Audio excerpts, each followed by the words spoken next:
नमस्कार। छठ पर्व की बहुत बहुत शुभकामनाएं आप सभी को। आज मैं छठी मैया का गीत प्रस्तुत करने जा रहा हूँ। पाहिले पाहिल हम कैनी, छठी मैया बरत तोहार, छठी मैया बरत तोहार।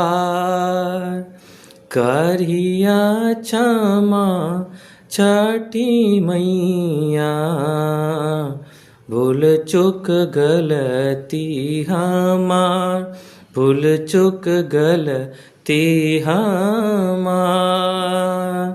गोदी के बालक वाक्य दीहा, छठी मैया ममता दुलार, छठी मैया ममता दुलार।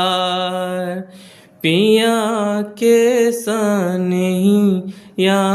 बनैहा, मैया दिया सुख सार, मैया दिया सुख सार।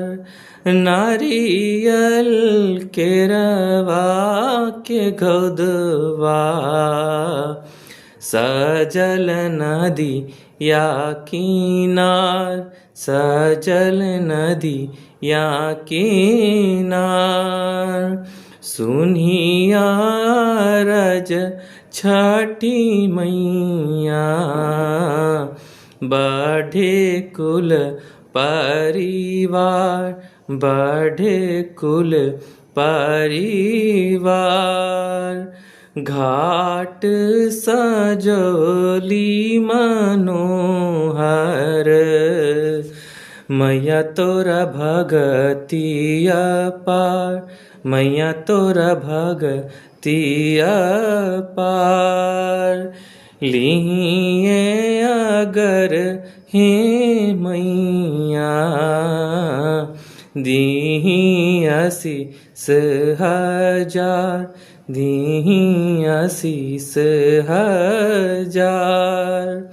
पहिले पहिल हम कैनी, छठी मैया बरत तोहार, छठी मैया बरत तोहार। करिया क्षमा छठी मैया।